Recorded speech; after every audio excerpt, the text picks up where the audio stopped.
Sam, welcome to TED. Thank you so much for coming. Thank you. It's an honor.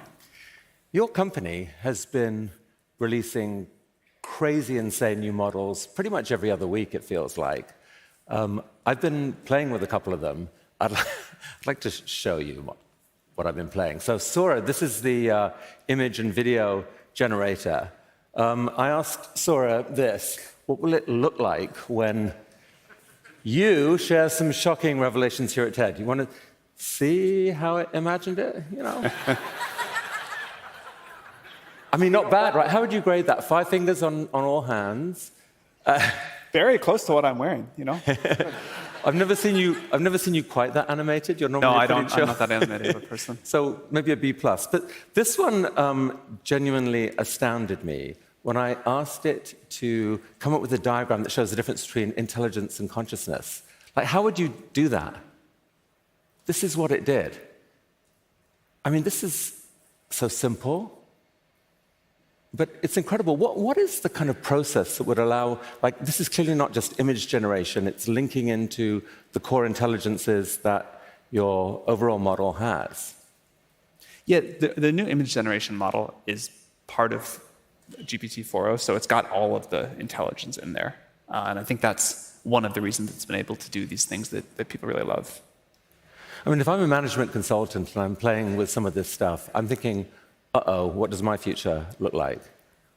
I mean, I think there's sort of 2 views you can take. You can say, oh man, it's doing everything I do. What's going to happen to me? Or you can say, like through every other technological revolution in history, okay, now there's this new tool. I can do a lot more. What am I going to be able to do? It is true that the expectation of what we'll have for someone in a particular job increases, but the capabilities will increase so dramatically that I think it'll be easy to rise to that occasion. So this impressed me too. I asked it to imagine Charlie Brown as thinking of himself as an AI. Came up with this. I thought this was actually rather profound. What do you think? I mean, the writing quality of some of the new models, not just here but in detail, it's really going to a new level. Yeah, I mean, this is an incredible meta answer, but there's really no way to know if it is thinking that or it just saw that a lot of times in the training set. And of course, like, if you can't tell the difference, how much do you care? So that's really interesting. We don't know. Isn't there, though, like, at first glance, this looks like IP theft. Like, you guys don't have a deal with the Peanuts estate, or? You can clap about that all you want. Enjoy. I will say that I think the creative spirit of humanity is an incredibly important thing. And we want to build tools that lift that up, that make it so that new people can create better art, better content, write better novels that we all enjoy. I believe very deeply that humans will be at the center of that. I also believe that we probably do need to figure out some sort of new model around the economics of creative output. I think people have been building on the creativity of others for a long time. People take inspiration for a long time. But as the access to creativity gets incredibly democratized and people are building off of each other's ideas all the time, I think there are incredible new business models that we and others are excited to explore. Exactly what that's going to look like, I'm not sure. Like, clearly there's some cut and dry stuff, like you can't copy someone else's work, but how much inspiration can you take? If you say, I want to generate art in the style of these 7 people, all of whom have consented to that, how do you like divvy up how much money goes to each one? Right. These are like big questions, but every time throughout history we have put better and more powerful technology in the hands of creators, I think we collectively get better creative output and people do just more amazing stuff. I mean, an even bigger question is when they haven't consented to it.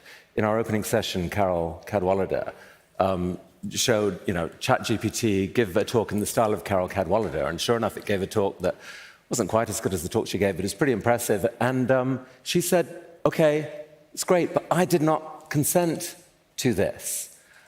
How are we going to navigate this? Like, isn't there a way, should it just be people who consented, or shouldn't there be a model that somehow says that any named individual in a prompt whose work is then used, they should get something for that. So right now, if you use our image gen thing and say, I want something in the style of a living artist, it won't do that. But if you say I want it in the style of this particular kind of vibe, or this studio, or this art movement, or whatever, it will. And obviously, if you're output a song that is like a copy of the song, it won't do that. The question of where that line should be and how people say this is too much, we sorted that out before with copyright law and kind of what fair use looks like. Again, I think in the world of AI, there will be a new model that we figure out. But from right the now, we're point kind of of view, stuck the with world's full current of one. its creative people are some of the angriest people right now, or the most scared people about AI. And the difference between feeling your work's being stolen from you and your future is being stolen from you, and feeling your work is being amplified and can be amplified, those are such different feelings. And if we could shift to the other one, to the second one, I think that really changes how much humanity as a whole embraces all this. Well, again, I would say some creative people are very upset. Some creatives are like, this is the most amazing tool ever. I'm doing incredible new work. But,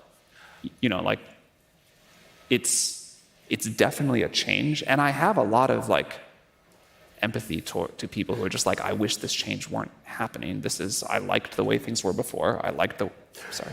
But in principle, you can calculate from any given prompt how much. There should be some way of being able to calculate what percentage of subscription revenue or whatever goes towards each answer. In principle, it should be possible if one could get the rest of the rules figured out. And it's obviously complicated. You could calculate some kind of revenue share, no? If you're a musician and you spend your whole life, your whole childhood, whatever, listening to music, and then you get an idea and you go compose a song that is inspired by what you've heard before, but a new direction, it'd be very hard for you to say, this much was from this song I heard when I was 11, this much from when I saw. That's right, but we're talking here about the situation where someone specifically in a prompt names someone. Yeah, well, again, right now, if you try to go generate an image in a named style, we just say that artist is living, we don't do it. But I think it would be cool to figure out a new model where if you say, I want to do it in the name of this artist, and they opt in, there's a revenue model there. I think that's a good thing to explore. So I think the world should help you figure out that model quickly, and I think it will make a huge difference, actually. I want to switch topics quickly. The battle between your model and open source, how much were you shaken up by the arrival of DeepSeek? I think open source has an important place. We actually just last night hosted our first community session to kind of decide the parameters of our open source model and how we want to shape it. We're going to do a very powerful open source model. I think this is important. We're going to do something near the frontier, I think better than any current open source model out there. This will not be all, there will be people who use this in ways that some people in this room, maybe you or I, don't like. But there is going to be an important place for open source models as part of the constellation here. And I think we were late to act on that, but we're going to do it really well now. I mean, you're spending, it seems, like an order or even orders of magnitude more than DeepSeek allegedly spent, although I know there's controversy around that. Are you confident that the actual better model is going to be recognized, or are you actually, isn't this in some ways life-threatening to the notion that, by going to massive scale, tens of billions of dollars investment, we can maintain an incredible lead? All day long, I call people and beg them to give us their GPUs. We are so incredibly constrained. Our growth is going like this. DeepSeek launched, and it didn't seem to impact it. There's other stuff that's happening. Tell us about the growth, actually. You gave me a shocking number backstage there. I have never seen growth in any company, one that I've been involved with or not, like this, like the growth of ChatGPT. It's really fun. I feel deeply honored, but it is crazy to live through, and our teams are exhausted and stressed, and we're trying to keep things up. How many users do you have now? I think the last time we said was 500 million weekly actives, and it is growing very rapidly. You told me that we doubled in just a few weeks, in terms of compute. I said that privately, but I guess. Oh. I misremembered, right. Sam. I'm so. That's all right. I'm sorry. We can edit that out. That's of the okay. thing That's if okay. you No, really no, want no to. problem. No one here would growing, tweet it. It's growing very fast. So you're confident. You're seeing it grow, take off like a rocket ship. You're releasing incredible new models all the time. What are you seeing in your best internal models right now that you haven't yet shared with the world, but you would love to hear on this stage? So first of all, you asked about, are we worried about this model or that model? There will be a lot of intelligent models in the world. Very smart models will be commoditized to some degree. I think we'll have the best, and for some use, you'll want that. But honestly, the models are now so smart that for most of the things most people want to do, they're good enough. I hope that'll change over time because people will raise their expectations. But if you're kind of using ChatGPT as a standard user, the model capability is very smart. But we have to build a great product, not just a great model. And so there will be a lot of people with great models, and we will try to build the best product. And people want their image gen. You saw some Sora examples for video earlier. They want to integrate it with all their stuff. We just launched a new feature called, just still called memory, but it's way better than the memory before, where this model will get to know you over the course of your lifetime. And we have a lot more stuff to come to build this great integrated product. And I think people will stick with that. So there'll be many models, but I think we will, I hope, continue to focus on building the best defining product in the space. I mean, after I saw your announcement yesterday that you've now, ChatGPT will know all of your query history, I entered, tell me about me, ChatGPT, from all you know. And my jaw dropped, Simon. It was shocking. It knew who I was and all these sort of interests that hopefully mostly were pretty much appropriate and shareable. But it was astonishing. And I felt the sense of real excitement, a little bit queasy, but mainly excitement, actually, at how much more that would allow it to be useful to me. One of our researchers tweeted, kind of yesterday or this morning, that the upload happens bit by bit. Huh. It's not, it's not that you plug your brain in one day, but you will talk to ChatGPT over the course of your life. At some day, maybe if you want, it'll be listening to you throughout the day and sort of observing what you're doing.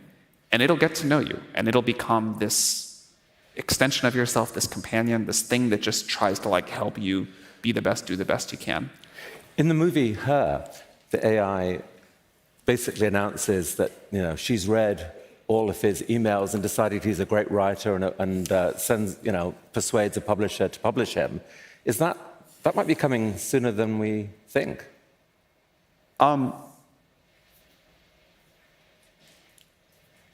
I don't think it'll happen exactly like that, but yeah, I think something in the direction where AI, you don't have to just go to ChatGPT or whatever and say, I have a question, give me an answer, but you're getting proactively push things that help you, that make you better, whatever. That does seem like it's soon. So what have you seen that's coming up internally that you think is going to blow people's minds? Give us at least a hint of what the next big jaw dropper is. The thing that I'm personally most excited about is AI for science at this point. I think I am a big believer that the most important driver of the world and people's lives getting better and better is new scientific discovery. We can do more things with less. We sort of push back the frontier of what's possible. We're starting to hear a lot from scientists with our latest models that they're actually just more productive than they were before. That's actually mattering to what they can discover. What's a plausible near-term discovery, like room temperature? Superconductors, that would be a great one. Yeah. Is that possible? Yeah, I don't think that's like prevented by the laws of physics, so it should be possible. Yeah. But we don't know for sure. I think you'll start to see some meaningful progress against disease with AI-assisted tools. Physics maybe takes a little bit longer, but I hope for it. So that's like one direction. Another that I think is big is starting pretty soon, like in the coming months. Software development has already been pretty transformed. Like, it's quite amazing how different the process of creating software is now than it was 2 years ago. But I expect like another move that big in the coming months as agentic software engineering really starts to happen. I've heard engineers say that they've had almost like religious-like moments with some of the new models, where suddenly they can do in an afternoon what would have taken them 2 years. It's like mine. It really, like, that's been one of my big feel the AGI moments. But talk about what is the scariest thing that you've seen? Because like outside, a lot of people picture you as, you have access to this stuff, and we hear all these rumors coming out of AI, and it's like, oh my God, they've seen consciousness, or they've seen AGI, or they've seen some kind of apocalypse coming. Has there been a scary moment when you've seen something internally and thought, uh-oh, we need to pay attention to this? There have been like moments of awe, and I think with that is always like, how far is this going to go? What is this going to be? But there's no, like, we don't secretly have, we're not secretly sitting on a conscious model or something that's capable of self-improvement or anything like that.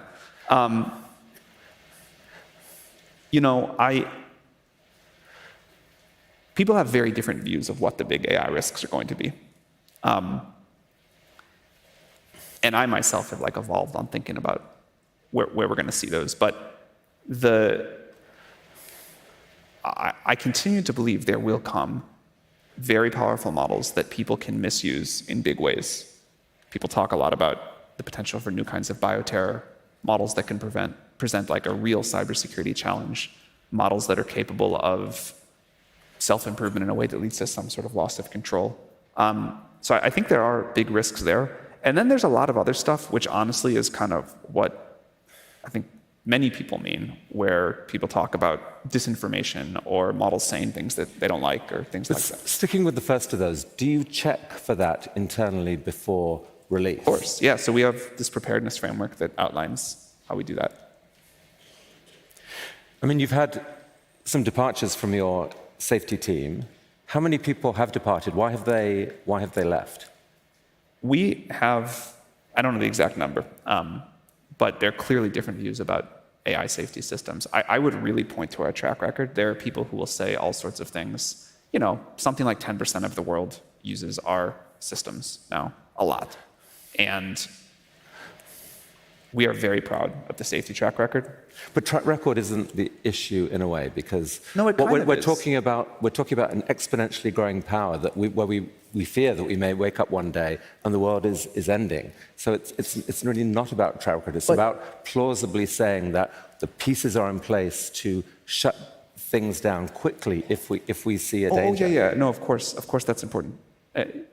You don't like wake up one day and say, hey, we didn't have any safety process in place. Now we think the model's really smart. So now we have to care about safety. You have to care about it all along this exponential curve. Of course, the stakes increase and there are big challenges, but the way we learn how to build safe systems is this iterative process of deploying them to the world, getting feedback while the stakes are relatively low, learning about like, hey, this is something we have to address. And I think as we move into these agentic systems, there's a whole big category of new things we have to learn to address. So let's talk about agentic systems and the relationship between that and AGI. I think there's confusion out there. I'm confused. So artificial general intelligence, it feels like ChatGPT is already a general intelligence. I can ask it about anything and it comes back with an intelligent answer. Why isn't that AGI? It doesn't. First of all, you can't ask it anything. That's very nice of you to say, but there's a lot of things that it's still embarrassingly bad at. But even if we fix those, which hopefully we will, it doesn't continuously learn and improve. It can't go get better at something that it's currently weak at. It can't go discover new science and update its understanding and do that. And it also kind of can't, even if we lower the bar, it can't just sort of do any knowledge work you could do in front of a computer.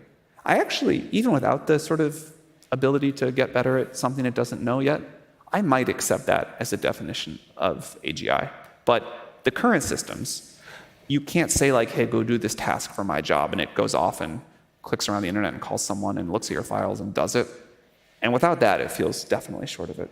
I mean, do you guys have internally a clear definition of what AGI is? And when do you think that we may be there? It's one of these, it's like the joke, if you got 10 OpenAI researchers in a room and asked to define AGI, you'd get 14 definitions. And That's worrying, though, isn't it? Because that has been the mission initially. We're going to be the first to get to AGI. We'll do so safely, but we don't have a clear definition of what it is. I was going to finish the answer. What I think matters, though, and what people want to know is not where is this one, magic moment of we finished, but given that what looks like is going to happen is that the models are just going to get smarter and more capable and smarter and more capable and smarter and more capable on this long exponential. Different people will call it AGI at different points, but we all agree it's going to go way, way past that. To whatever you want to call these systems that get much more capable than we are.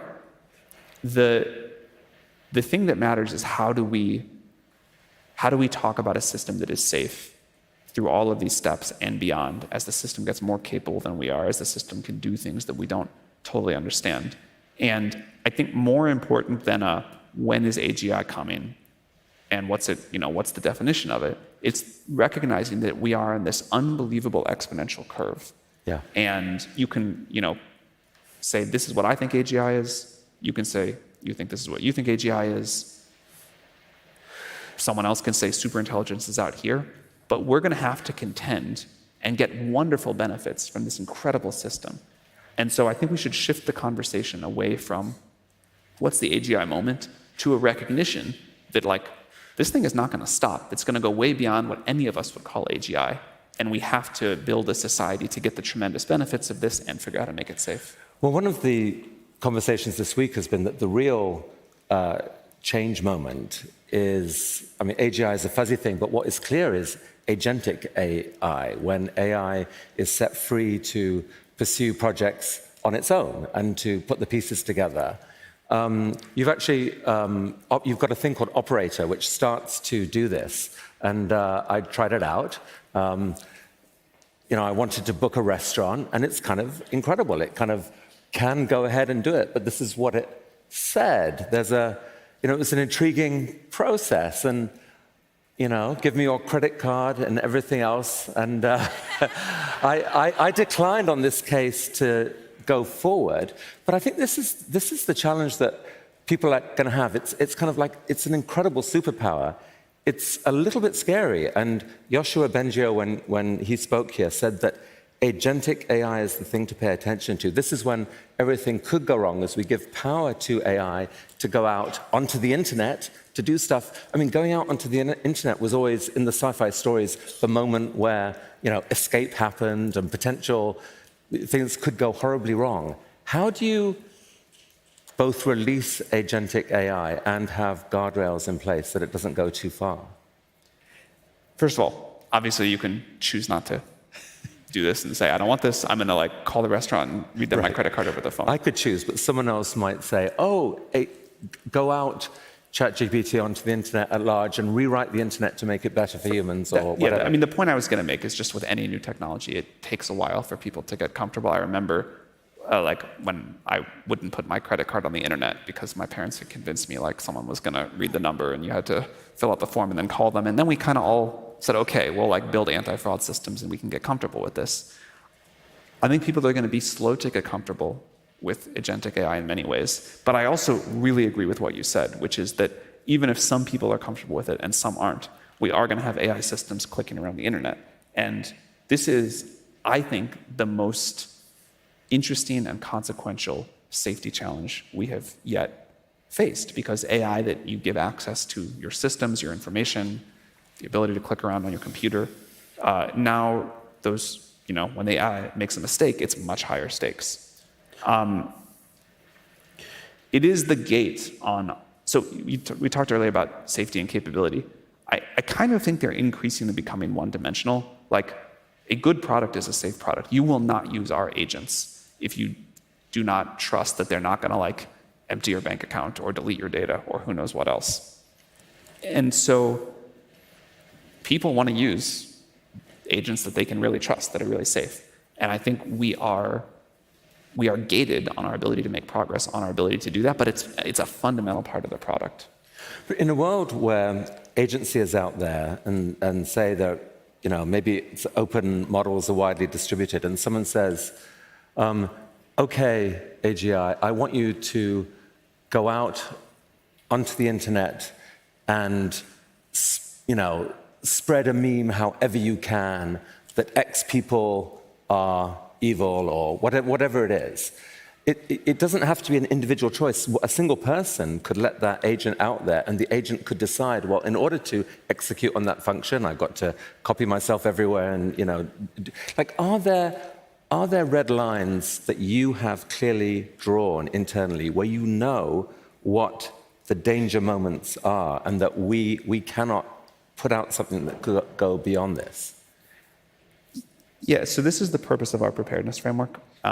We'll update that over time, but we've tried to outline where we think the most important danger moments are, or what the categories are, how we measure that, and how we would mitigate something before releasing it.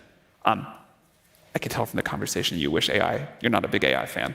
No, actually, on the contrary, I use it every day. I'm awed by it. I think this is an incredible time to be alive. I wouldn't be alive any other time, and I cannot wait to see where it goes. But we've been holding, I think it's essential to hold, we can't divide people into those camps. You have to hold a passionate belief in the possibility, but not be over-seduced by it, because things could go horribly wrong.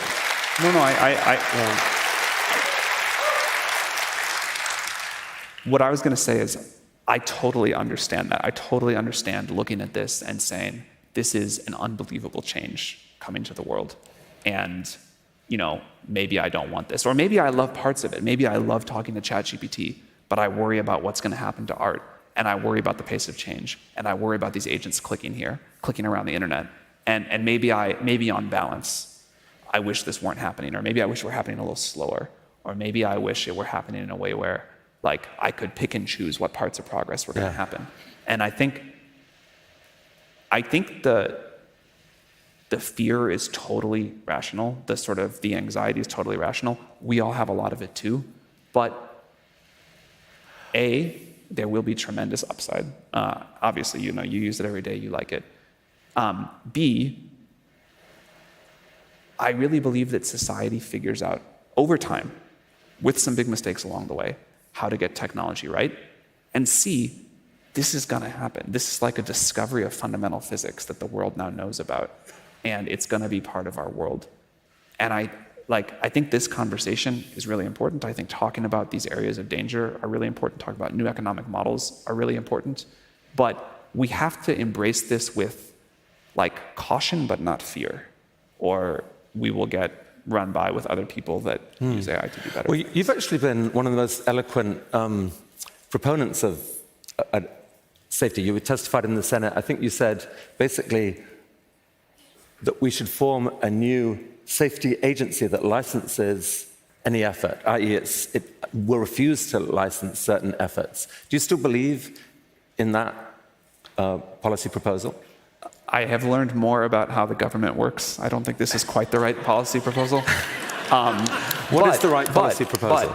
But I do think the idea that as these systems get more advanced and have legitimate global impact, we need some way, maybe the companies themselves put together the right framework or the right sort of model for this, but we need some way that very advanced models have external safety testing, and we understand when we get close to some of these danger zones. I very much still believe in that.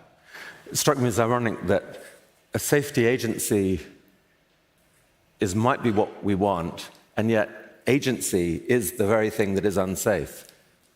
There's something odd about the language there, but anyway. I'm trying to click on the slide, and it's not going. So I asked...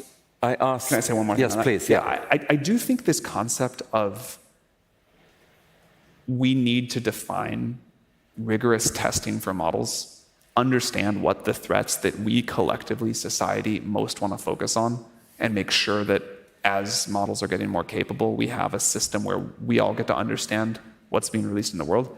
I think this is really important, and I think we're not far away from models that are going to be of great public interest in that sense. So, Sam, I asked your O1 Pro reasoning model, which is incredibly... Thank you for the $200. $200 a month. It's a bargain at the price. It said, what is the single most penetrating question I could ask you? It thought about it for 2 minutes. 2 minutes. You want to see the question? I do. Sam, given that you're helping create technology that could reshape the destiny of our entire species, who granted you, or anyone, the moral authority to do that? And how are you personally responsible, accountable if you're wrong? No, it was good. That was impressive. You've been asking me versions of this for the last half hour. What do you think? But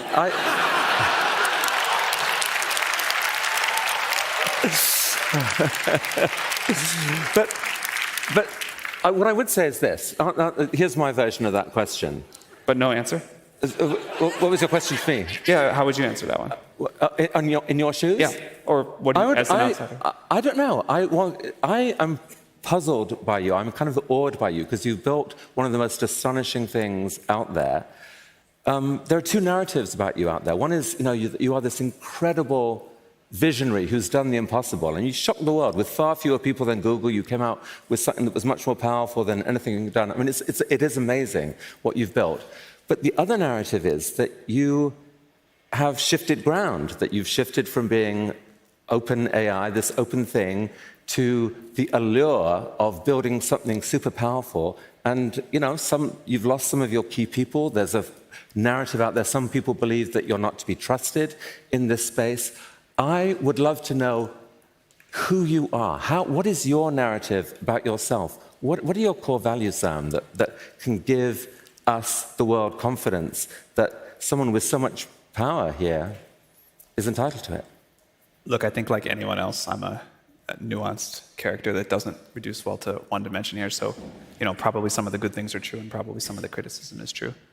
In terms of OpenAI, our goal is to make AGI and distribute it, make it safe for the broad benefit of humanity. I think by all accounts, we have done a lot in that direction. Clearly, our tactics have shifted over time. I think we didn't really know what we were going to be when we grew up. We didn't think we would have to build a company around this. We learned a lot about how it goes and the realities of what these systems were going to take from capital. But I think we've been, in terms of putting incredibly capable AI with a high degree of safety in the hands of a lot of people and giving them tools to sort of do whatever amazing things they're going to do, I think it'd be hard to give us a bad grade on that. I do think it's fair that we should be open sourcing more. I think it was reasonable for all of the reasons that you asked earlier, as we weren't sure about the impact these systems were going to have and how to make them safe, that we acted with precaution. I think a lot of your questions earlier would suggest at least some sympathy to the fact that we've operated that way. But now I think we have a better understanding as a world, and it is time for us to put very capable open systems out into the world. If you invite me back next year, you will probably yell at me for somebody who has misused these open source systems and say, why did you do that? That was bad. You should have not gone back to your open roots. But, we're not going to there's trade-offs in everything we do. And we are one player in this, one voice in this AI revolution, trying to do the best we can and kind of steward this technology into the world in a responsible way. We've definitely made mistakes. We'll definitely make more in the future. On the whole, I think we have, over the last almost decade, it's been a long time now, we have mostly done the thing we've set out to do. We have a long way to go in front of us. Our tactics will shift more in the future, but adherence to this sort of mission and what we're trying to do, I think very strong. There's, you posted this, so here's the Ring of Power from Lord of the Rings. Your rival, I will say, not your best friend at the moment, Elon Musk, claimed that he thought that you'd been corrupted by the Ring of Power. An allegation that, by the way, Hi, Steve. An allegation that could be applied to Elon as well, to be fair. But I'm curious. People, you have. I might respond. I'm thinking about it. I might say something. It's in everyone's mind as we see technology CEOs get more powerful, get richer, is can they handle it, or does it become irresistible? Does the power and the wealth make it impossible to sometimes do the right thing, and you just have to cling tightly to that ring. What do you think? I mean, do you feel that ring sometimes? How do you think I'm doing relative to other CEOs that have gotten a lot of power and changed how they act or done a bunch of stuff in the world? Like, how do you think?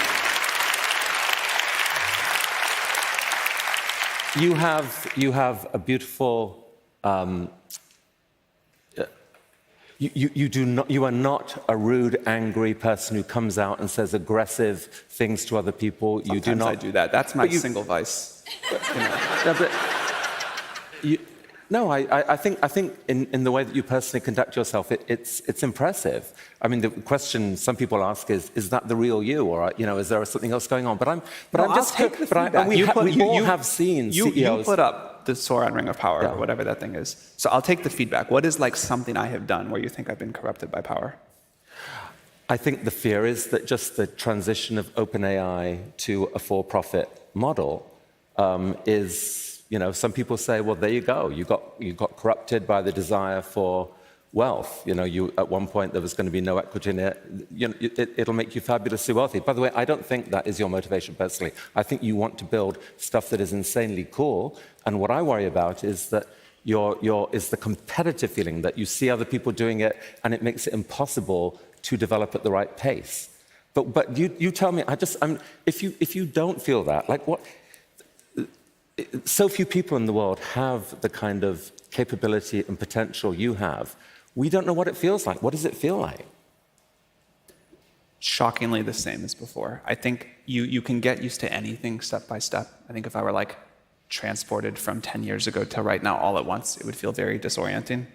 But anything does become sort of the new normal. So it doesn't feel any different. And it's strange to be sitting here talking about this, but the monotony of day-to-day life, which I mean in the best possible way, feels exactly the same. You're the same person.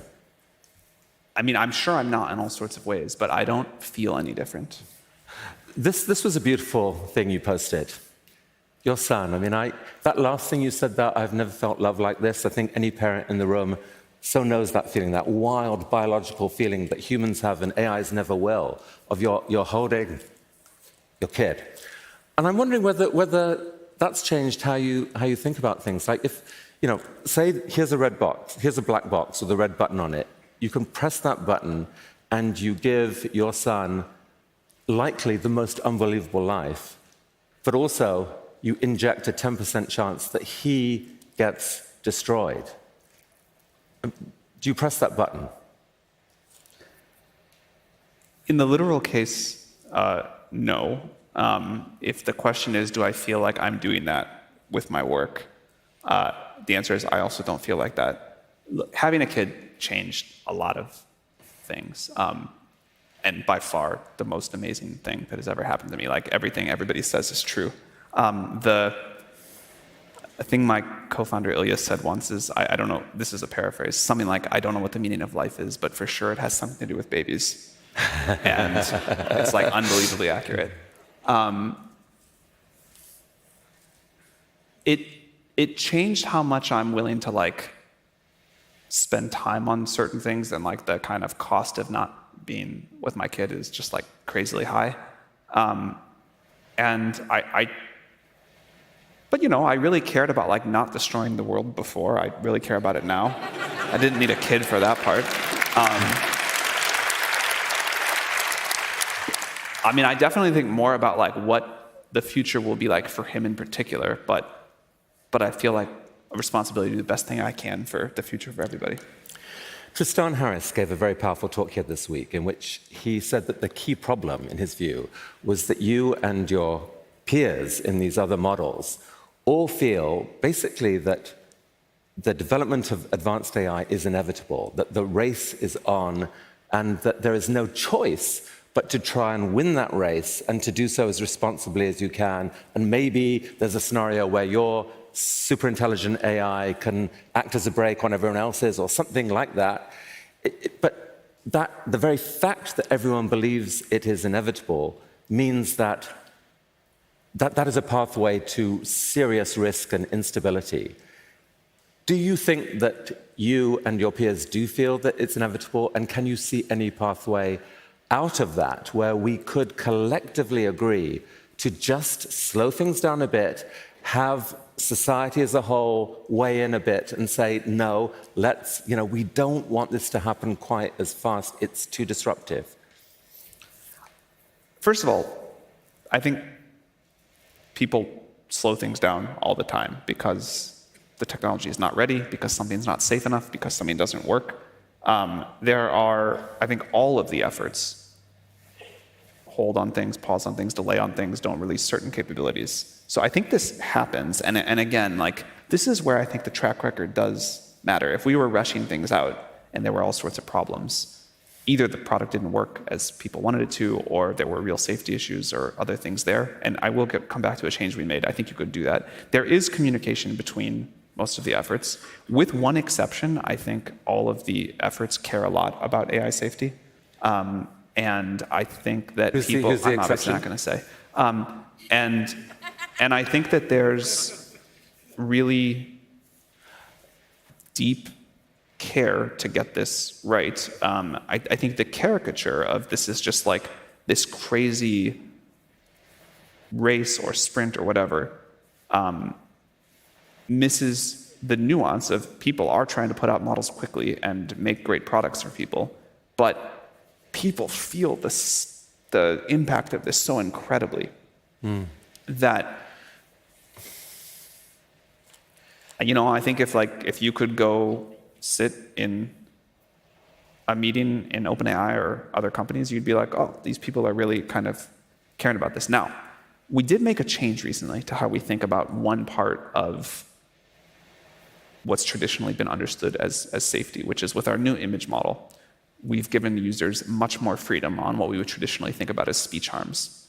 If you try to get offended by the model, will the model let you be offended? And in the past, we've had much tighter guardrails on this.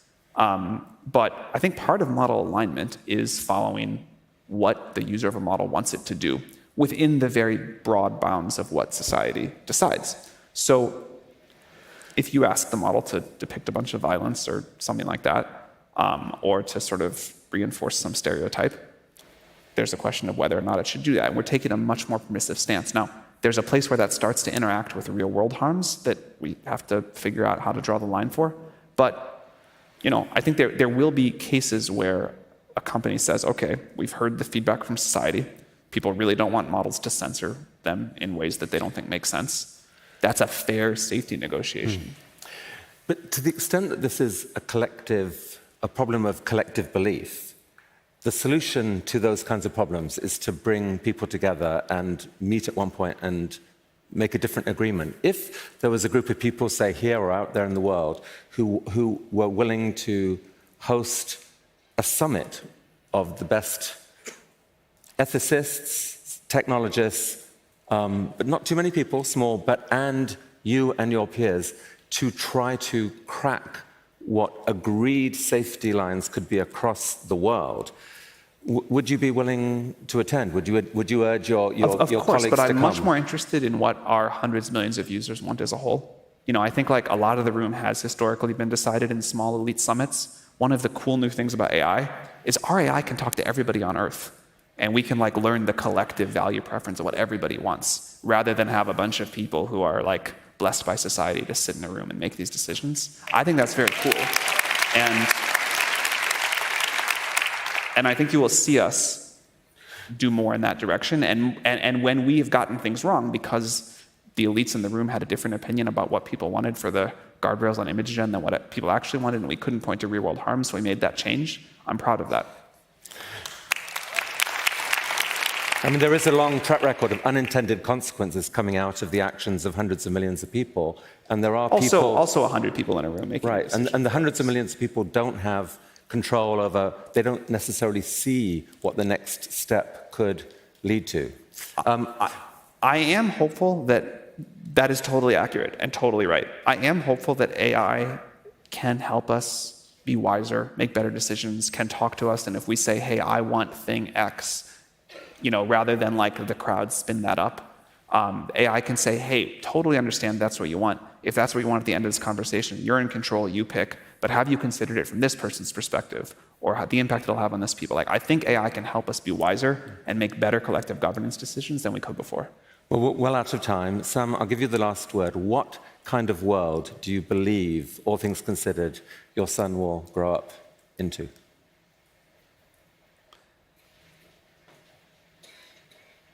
I remember, it's so long ago now. I don't know when the first iPad came out. Is it like 15 years, something like that? I remember watching a YouTube video at the time of like a little toddler sitting in, a doctor's office waiting room or something. And there was a magazine, like one of those old, glossy cover magazines. And the toddler had his hand on it and was going like this and kind of angry. And to that toddler, it was like a broken iPad. And she never thought of a world that didn't have, touchscreens in them. And to all the adults watching this, it was this amazing thing because it was like, it's so new, it's so amazing, it's a miracle. Like, of course, magazines are the way the world works.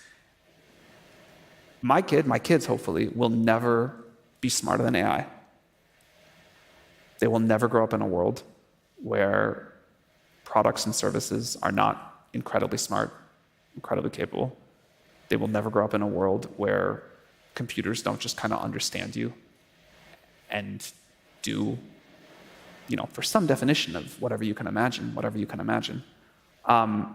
It'll be a world of incredible material abundance. It'll be a world where the rate of change is incredibly fast and amazing new things are happening. And it'll be a world where like individual ability, impact, whatever, is just so far beyond what a person can do today. I hope that my kids and all of your kids will look back at us with some like pity and nostalgia and be like, they lived such horrible lives, they were so limited, the world sucked so much. I think that's great. Sam,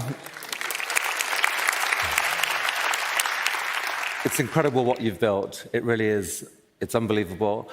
I think over the next few years, you're going to have some of the biggest opportunities, the biggest moral challenges, the biggest decisions to make of perhaps any human in history, pretty much. You should know that everyone here will be cheering you on to do the right thing. We will do our best. Thank you very much. Thank you for coming to TED. Thank you. Sam. Thank you. Thank you very much. Enjoyed it. Thanks.